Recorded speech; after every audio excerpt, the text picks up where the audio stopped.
तो हमें मालूम है किसी डीसी की पावर क्या होती है, power P equal to product of voltage and current. लेकिन एसी में क्या प्रॉब्लम है, करंट और वोल्टेज में एक फेज डिफरेंस हो सकता है। ठीक है, करंट और वोल्टेज में एक फेज डिफरेंस हो सकता है या होता है, ऐसा हम कह सकते हैं। दूसरा, वोल्टेज और करंट की वैल्यू हर टाइम पर अलग अलग होती है।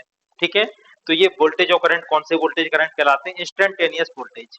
ठीक है, तो एसी में आप कैसे डिफाइन करेंगे पावर को, in AC product of instantaneous voltage and instantaneous current is called instantaneous power.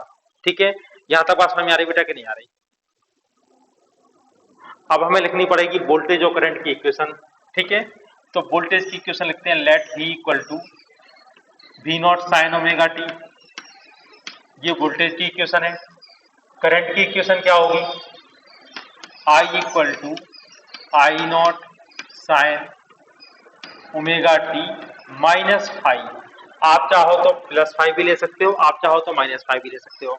ठीक है ना, डिपेंड करता है किस टाइप का सर्किट है।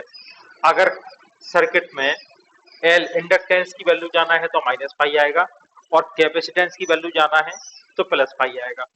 आ रही बात समझ में?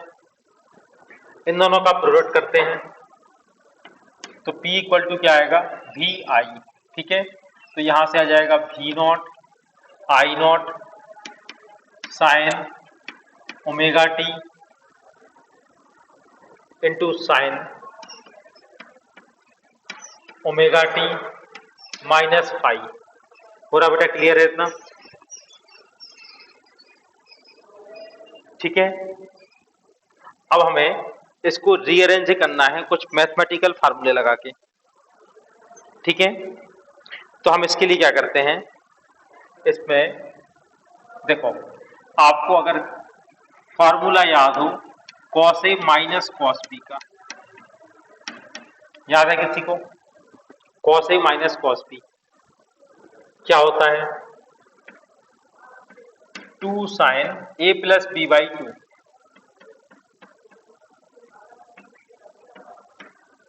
Into sine B minus A over two. ठीक है, यही है formula cos A minus cos B का। देख लो बेटा आप लोग, याद आ रहा है इतना?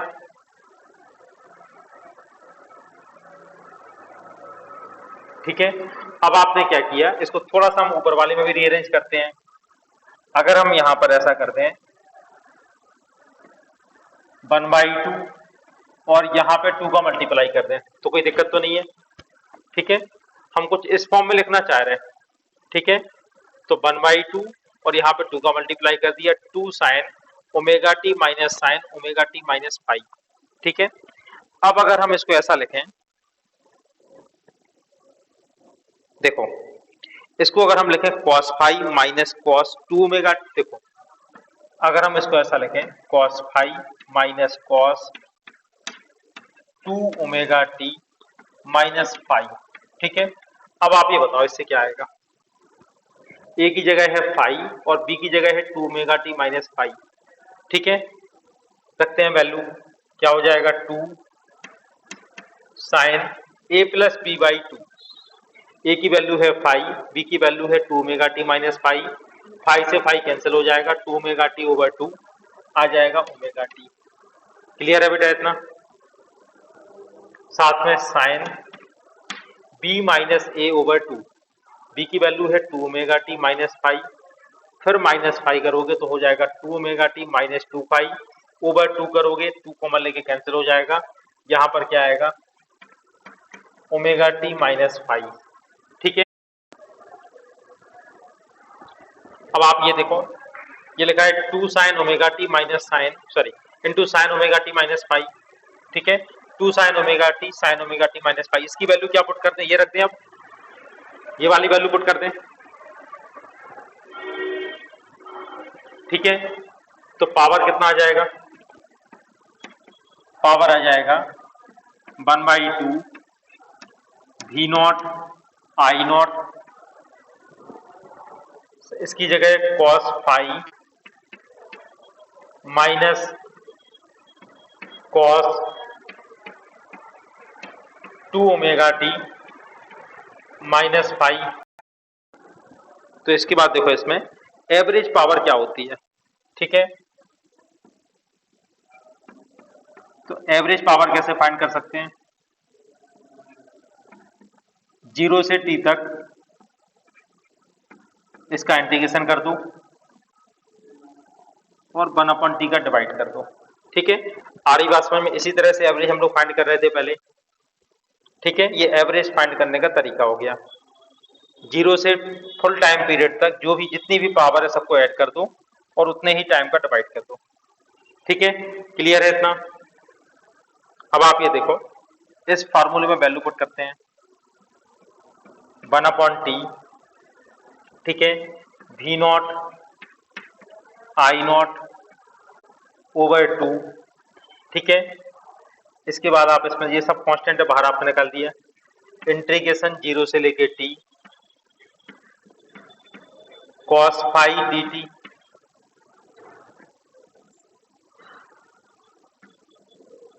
चलो इसको एक बड़े ब्रैकेट में लिख लें, माइनस 0 से लेके t cos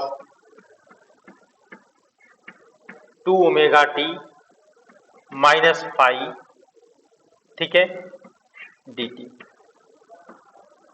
बेटा बात समझ में आ रही है, हमने क्या कर दिया, ठीक है। 1/2 v naught I not constant है, इसको बाहर ले लिया, ठीक है। पी डी टी करना था, 1/t तो बाहर था, 1/t बाहर, v naught I naught over 2 इसको बाहर ले लिया, इसका इंटीग्रेशन किया और इस वाले टर्म का इंटीग्रेशन कर दिया, ठीक है। यहां तक बात क्लियर समझ में आ रही कि नहीं आ रही,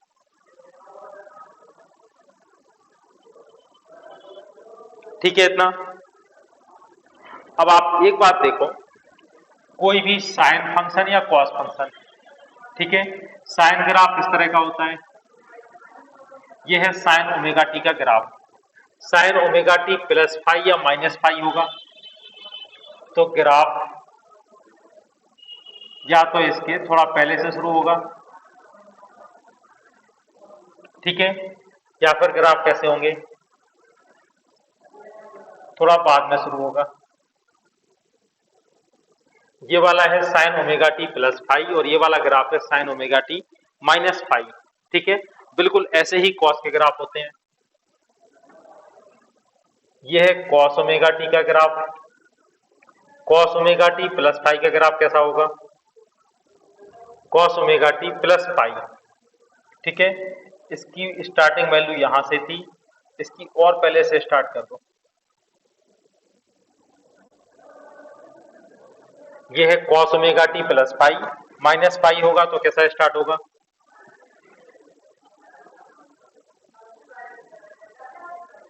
ये है cos omega t minus five, ठीक है। बात समझ में आ रही कि नहीं आ रही। कुछ ग्राफ हमने आपको बताए हैं, ठीक है, साइन और कॉस के साथ, ये कुछ साइन और कॉस के ग्राफ हैं, ठीक है। Sign omega t minus five, sign omega T plus five, बिल्कुल ऐसे ही कॉस के ग्राफ भी हैं। देखो अब एक बात समझना, साइन या कॉस के साथ बस ओमेगा टी लगा हो, ठीक है ना, प्लस माइनस फाइव से कोई फर्क नहीं पड़ने वाला, ये सब कहलाते हैं पीरियोडिक फंक्शन और इन सभी का एवरेज वैल्यू होती है एक फुल साइकिल के लिए 0, ठीक है। फुल साइकिल मतलब यहां से लेके यहां तक जितनी वैल्यू पॉजिटिव है उतनी वैल्यू नेगेटिव भी होंगी, ठीक है। अगर हम इसकी बात करें, फुल साइकिल कहां से होगा, यहां तक, ठीक है। ये वैल्यू छूटी हुई थी तो ये वाली वैल्यू यहां पर आ गई, ठीक है। अब आप ये देख लो, इन सारी वैल्यू को ऐड करोगे तो कितना आ जाएगा, इसका रिजल्ट क्या होगा, 0। बात समझ में आ रही कि नहीं आ रही। तो कोई भी साइन फंक्शन हो या कॉस फंक्शन हो, उसके साथ ओमेगा टी लगा हो, ठीक है ना, तो इसका एवरेज हमेशा होता है 0, ठीक है। देख लो बेटा, क्लियर है इतना, बताओ आ रही बात समझ में कि नहीं आ रही। तो यहां पर ओमेगा टी वाली कौन सी फंक्शन है, ये वाली फंक्शन, ठीक है। आपको लिख देना है cos 2 omega t minus five का एक फुल साइकिल के लिए एवरेज वैल्यू हमेशा 0 होती है, cos की जगह साइन होता तब भी यही होता, ठीक है। इतनी बात क्लियर। ये होता है cos ओमेगा टी, ठीक है। ये ग्राफ होता है कॉस ओमेगा टी का, इस तरह से। ठीक है, फुल साइकिल कौन सी कहलाएगी? ये वाला। देखो ये वाला पोर्शन इसको कट कर देगा और ये वाला पोर्शन इसको कट कर देगा। अब आ रही बात समझ में कि नहीं आ रही? ये प्लस ये माइनस, ये वाला माइनस ये वाला प्लस, कुल मिला के कितना हो गया? 0। ये कौन सा ग्राफ है? Cos omega t. ये ग्राफ कहलाएगा cos omega t minus pi. ठीक है, आ रही बात समझ में कि नहीं आ रही? अब आप ये देखो पॉजिटिव वैल्यू कितनी होंगी? ये वाली वैल्यू पॉजिटिव वैल्यू है। ठीक है, इतनी वैल्यू ने कितनी वैल्यू को खत्म कर दिया? ये वाला।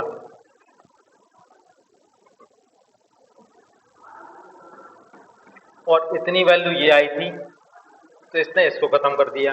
ठीक है ना, यहां से लेके यहां तक कहलाएगा इसका टाइम पीरियड। ठीक है, ये कॉस ओमेगा टी का ग्राफ है। ठीक है, average value over full cycle, तो फुल साइकिल कहां से कहां तक कहलाएगी? यहां से लेके यहां तक। ये पॉजिटिव वैल्यू ने इस नेगेटिव वैल्यू को खत्म कर दिया, इस नेगेटिव वैल्यू ने इस पॉजिटिव वैल्यू को खत्म कर दिया। एवरेज वैल्यू होगी 0। ठीक है, ये ग्राफ किसका है? Cos omega t minus pi. ठीक है, तो आप ये देखो यहां से लेके यहां तक कहलाएगा एक टाइम पीरियड। ये पॉजिटिव वैल्यू ने नेगेटिव वैल्यू को खत्म कर दिया, ये नेगेटिव थोड़ा सा बचा तो इस पॉजिटिव ने खत्म कर दिया। ठीक है ना, एवरेज वैल्यू क्या आएगी? हमेशा 0। अब आप लोग कहेंगे सर यहाँ तो 2 ओमेगा टी है, 2 ओमेगा टी हो, 5 ओमेगा टी हो, 10 ओमेगा टी हो, कोई फर्क नहीं पड़ता। ठीक है ना, बात समझ में आ रही कि नहीं आ रही? सबके लिए एवरेज वैल्यू यही होगी। ठीक है, तो किसी भी साइन या कॉस ग्राफ के लिए एवरेज वैल्यू एक फुल साइकिल के लिए हमेशा 0 होती है।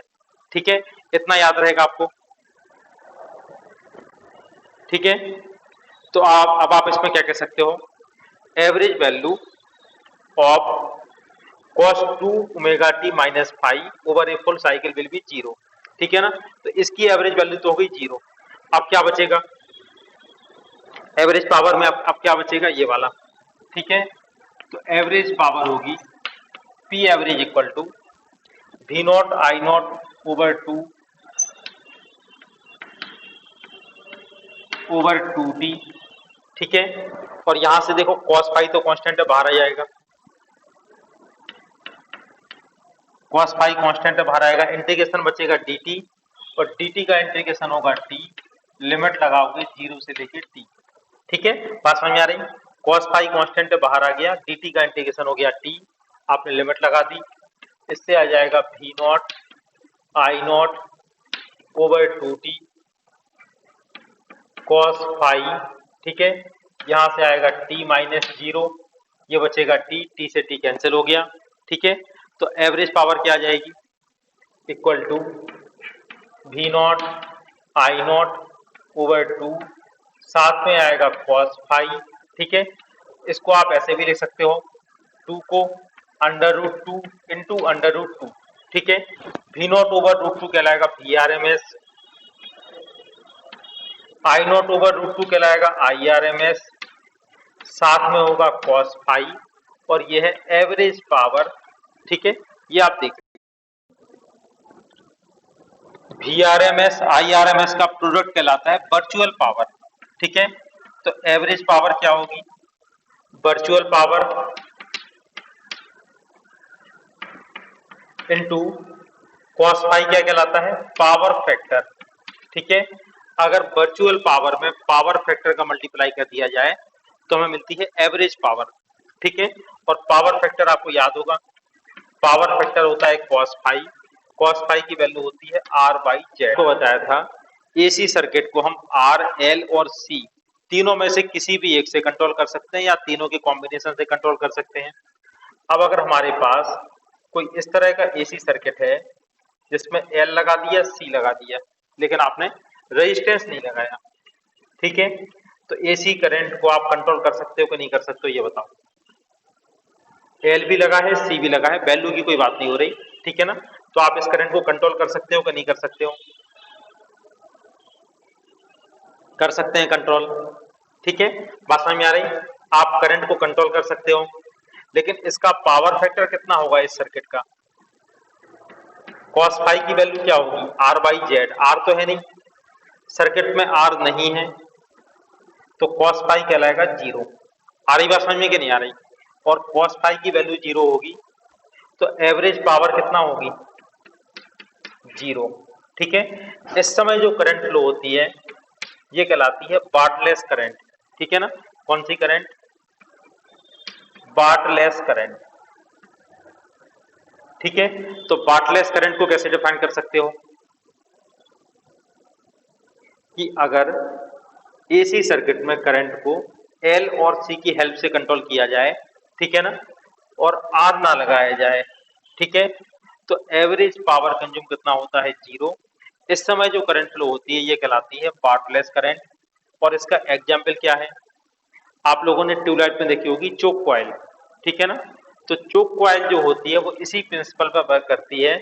हालांकि ऐसा कोई सर्किट बनाना पॉसिबल नहीं है जिसमें रेजिस्टेंस की वैल्यू जीरो हो, क्योंकि रेजिस्टेंस बनाओगे कि सॉरी एल कैसे बनाओगे आप, इंडक्टेंस बनाओगे तो वायर की बाइंडिंग से ही, ठीक है ना, और कोई भी वायर हो अगर उसमें लेंथ होगी तो उसका रेजिस्टेंस होगा, क्योंकि आर इक्वल टू आपको मालूम है रो एल ओवर ए।